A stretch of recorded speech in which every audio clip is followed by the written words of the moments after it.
Hey, Miles here, a Tactical Hive, and it's Sunday, so that means another video about competition shooting. Today I want to talk about a topic that a lot of beginner shooters and even intermediate sport shooters, they seem to find intimidating when it comes to shooting these types of targets in actual competitions. And those are no-shoot targets, as you see here, or partials.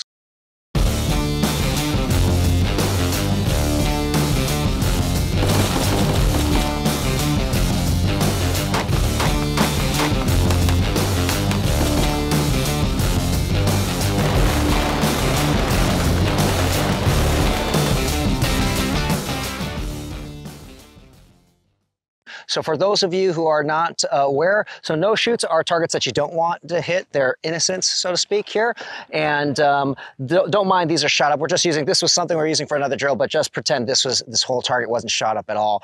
And then partials are, imagine that it could look exactly like this or in a different array, but you only have partial part of the target exposed to you. Okay, so if you shot that other part, it's typically in black. If you shot the black part, it won't go against you. In contrast to shooting a no-shoot, they'll penalize you for that. The competition will, but the partials are you have a smaller area to engage.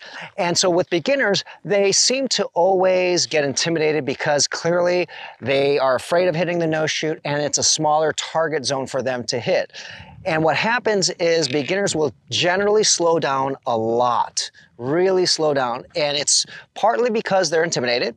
And two is because everyone is always trying to get in the alpha zone, okay? Like there are different scoring zones in these targets. For USPSA, the A zone is right here and here. And for IPSC, it's right here. So a lot of them are going to try to hit that zone. But when it comes to dealing with that and getting over the challenges of shooting partials and no-shoots, first off, part of it is mental. You have to think that you can't think of it or approach these targets in a way where, oh no, I have to avoid the no-shoot. Just think of it as it's a smaller target here, right? And if you've done this before, you can do it again, right? So if you've shot this from, let's say, 7 yards, just because this is here doesn't mean you can't shoot it now. This doesn't change anything, right? Just treat this as a normal target, okay? So part of it is mindset. But the other thing too is that there's a lot of beginners who tend to slow down and they lose a lot of time because they slow down and they're trying to hit the alpha.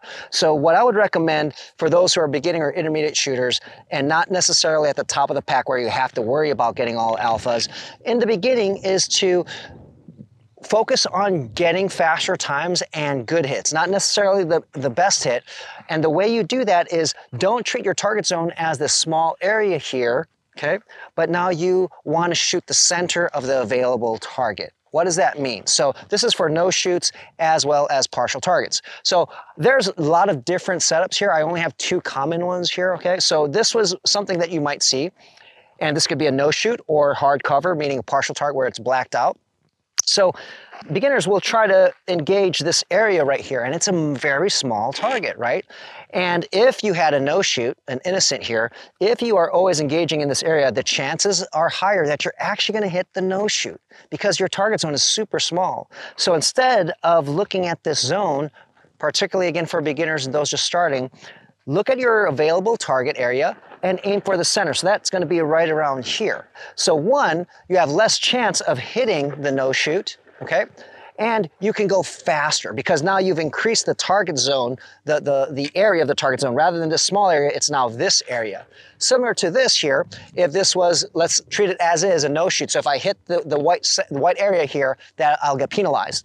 So if I was a beginner thinking about just hitting this small area, this really makes it very difficult for me because now I have to slow down. It's a really small target. And I might, because I'm looking at this area here, I might even try to hit here, which is very close to this no-shoot, right? So instead, I look at the entire target zone and what's in the middle. I'd probably aim somewhere right about here, okay? And it doesn't matter, it doesn't have to necessarily be in the A zone. If I hit here or here, that's going to be okay because remember, I won't dive deep into the scoring, but with competition shooting, it is a blend of speed and accuracy, right? So if you're really fast on your stages and you have one shot in this area rather than here, you still might win versus somebody who took a long time and had 2 shots right here in the center. Okay, because both hits, I mean, essentially are effective hits, right? If they're like an inch apart or 2 inches apart, that's not really a big deal, right? But so there's a blend of speed and accuracy there, okay? So when you are looking at your target arrays here, you want to look at the middle of the available target area when you're dealing with no shoots or partials. And once again, this is for beginner and intermediate shooters. Clearly, if you were a top shooter and everyone is really good, they're all hitting alphas, then you probably need to change your strategy up and improve your skill set. But as you begin, you can gain time and increase your performance or your standing in actual competitions by focusing on the speed and using the available target area. Okay, and that probably will get you pretty far. So let me just quickly show you the difference in speed. I'm not going to time it because you're going to easily tell, where I'm going to always just try to get this A zone here versus just shooting the available target area. All right, so what I'm going to do is first try to shoot getting all alpha. So I want the best score. So I'm going to look at that top target here. I'm going to load and make ready. And I'm going to do it from the draw. And I'm not timing it. You will notice the difference here. I'm going to go for that first target here. Okay, so I got both shots in the alpha zone there, all right, and it took, it was a comfortable pace, but I waited for my sights to settle. So now I'll do it again a little bit faster where I'm not really so, not worrying about that too much here. Okay, so that was faster. You could clearly tell from the cadence, but notice one shot was a little off, and that was my first shot. That could have actually been improved with a better index. I'm not going to dive down that rabbit hole, but you can see that I wasn't necessarily aiming for alphas all the time, and I actually increased my speed. So when you combine this with lots of different targets, you can increase your speed by a lot, and your accuracy still can be good enough to win matches. Okay, now let's take a look at the other one here. I'm going to try, it's a small target zone. I'm going to try to get all alphas here. I'm going to slow it down and really make sure I see my sights, get all alphas here. Okay, so both are in the A zone, all right? Now what I'm going to do is I'm just going to let it rip, but by looking at the middle of that target zone, okay? Here we go. And I'm actually going to, since I want to still try to get the alpha, I'm probably going to be aiming for the outside edge of the alpha zone here. That's where my sight's going to be. Okay, so you'll see at the target there, one was just a little bit above the A zone there on the left side, the left corner, and the other one actually hit the A zone, but it was much faster. So the difference here is that I'm letting accuracy go just a bit. I'm not trying to shoot the D zone or anything like that.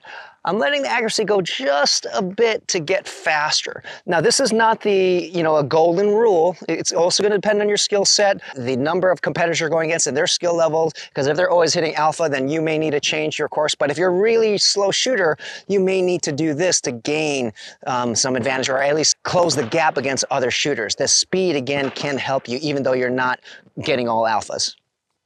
There you guys have it, how to deal with no shoots and partials. This is just one way, but it's a very simple approach, especially for beginners and intermediate shooters. It'll allow you to get faster shots with decent shots, and you potentially can still get good alpha shots, but it's going to help you really just make things simple for your competition shooting, and you're not going to have to worry so much about, or getting intimidated by no shoots or partials. So I hope you guys like that. So as always, please like, comment, subscribe, and I'll see you guys in the next video.